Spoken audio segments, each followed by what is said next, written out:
เป็ดนี่เองจะมีซื้อง่าย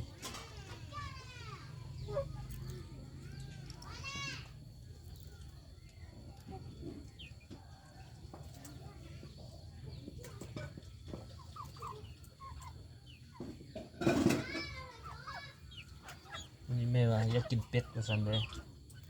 ก็เลยจัดซะเฮ็ดเองแม่บ่สบายมือเฮ็ดเอง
โอเคครับไตสบายดีนะ เรียบร้อยแล้วป่ะนี้มากินน้ำกันป่ะนี่มาจากผู้หญิงนอฉาเจี้ยนะเนี่ยนี่จะไงเนาะวันนี้พ่อก็ปกินพ่อบ่สบายเพื่อนปกินมาสันนี้เอากะกินผู้เดียวเลยเนาะเนี่ยแกงก็มีวันนี้ผมมีปิ้งเนาะบริปิ้งวันนี้มีแต่เลือดแดงแบบนี้แหละกับอนาเลือดนี่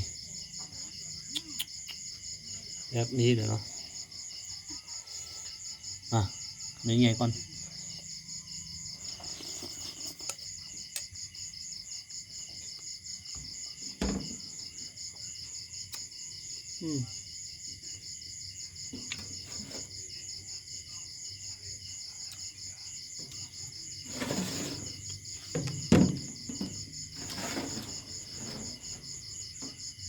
ยังไงอย่างนี้เหรอ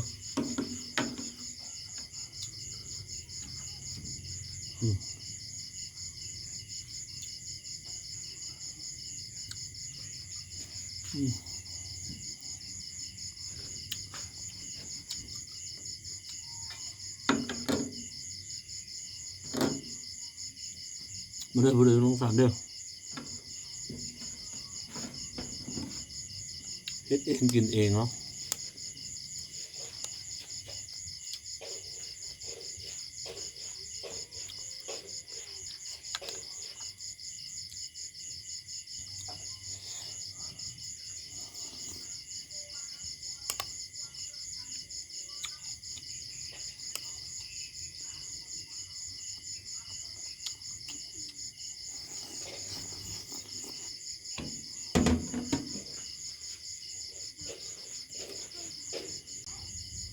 นี่เลย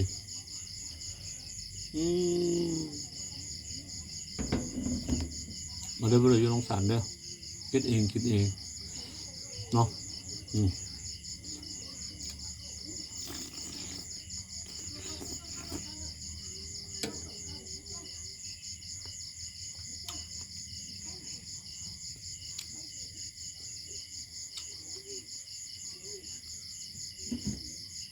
น้ำแกงก็มีเนาะโอ้ใช้เวลาหลายเติบเลย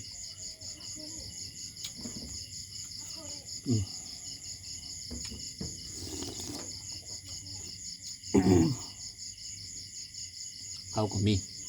ข้าวเจ้าเนาะ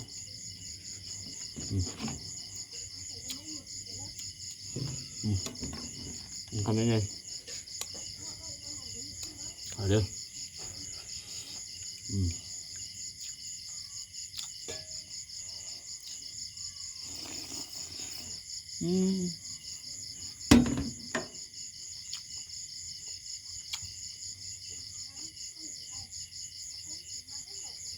แซ่บพอขนาด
นี่บุยปิ้งมันไม่เอา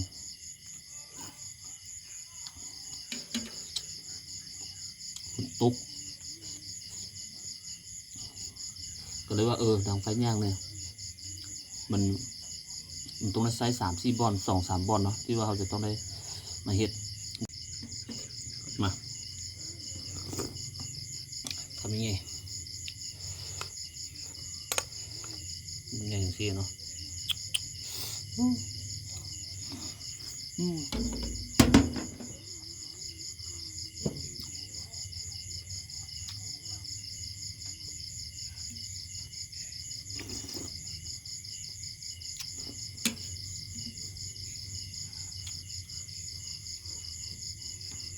ก็ถูกคอ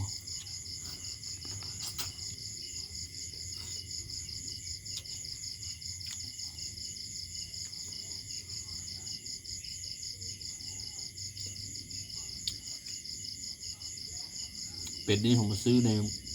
เมืองเขาไปซื้ออยู่เวียงตั้งจากเวียงอันนี้โลนึง80อยู่ในโลนึง100,000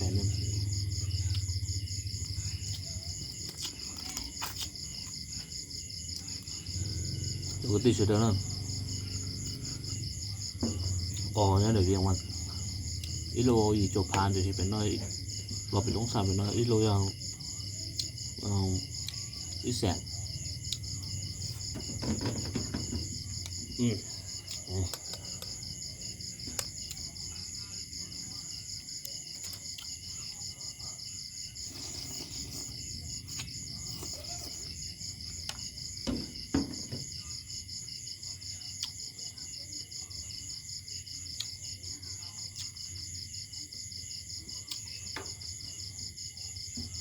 รีบเร็วที่สู้มา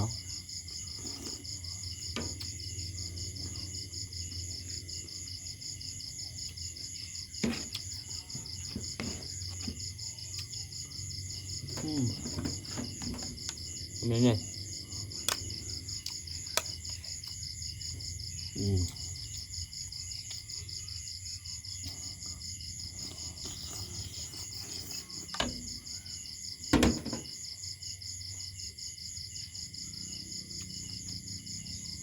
เลือดแปลงนี้บางคนเขาจะบุมัก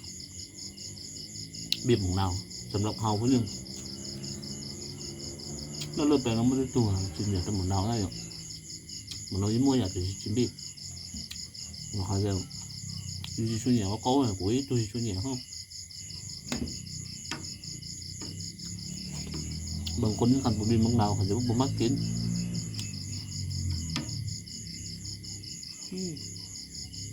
chạp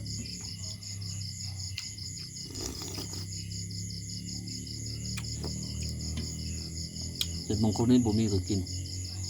มีกับบ่ใส่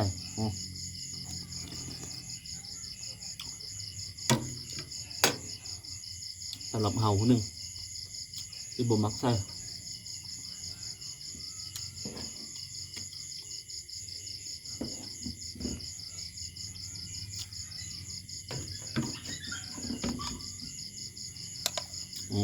มา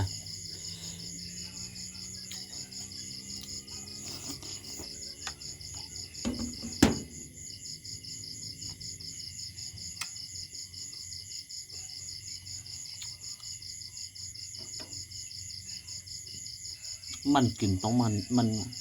แดงเมนูอย่างคอมเมนต์มาเนาะที่เป็นมา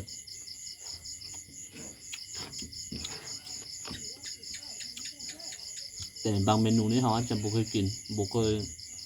อันนั้นบุเคยได้ยินมาก่อนก็สิพยายามศึกษาเนาะถ้าผู้ใดที่อยากเห็นอยากเห็นคลิปเกี่ยวกับเมนูนั้นก็เม้นมาเด้อ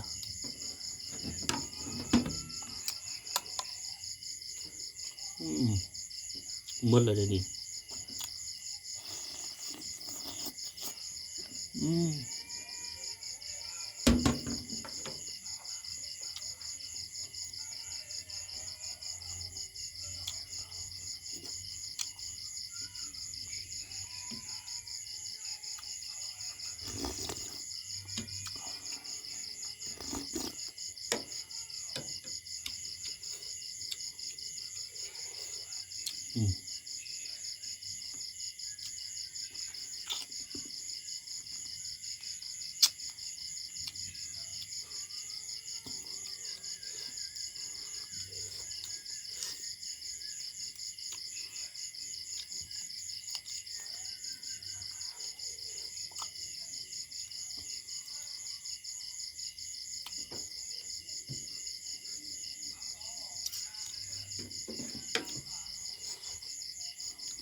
คนแซ่บกินอย่างก็แซ่บ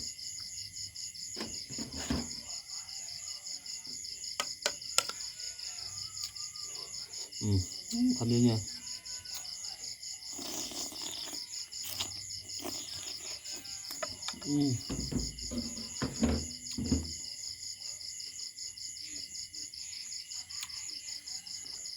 แซ่บ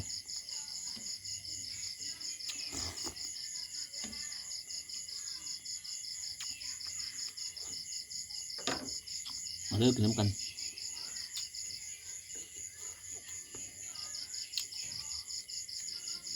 โซ่เขาโซ่น้ำมากินน้ำกันเนาะมาทำยังไง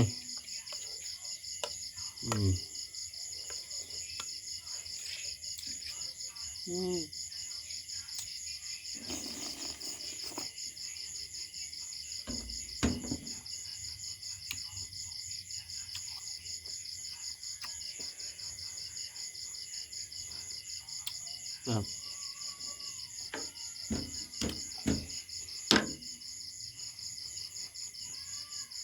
บางคนเห็ดเขาจะเอาไปต้มหรือจะค่อยมาซอยหรือว่าเอามาฟักแต่บางคนเขาจะเอามาไปคั่วเนาะสูตรตัวนี้ก็คือเขาคั่วใส่หัวสีบ่แม่นหัวกระเทียมใส่แป้งนัวมันจะหอมเนาะ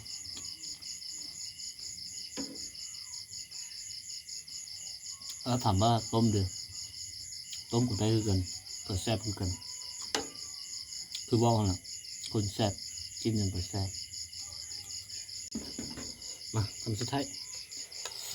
เนาะคำสุดท้ายโอ้โตๆใหญ่ๆแซ่บๆเลยเนาะมา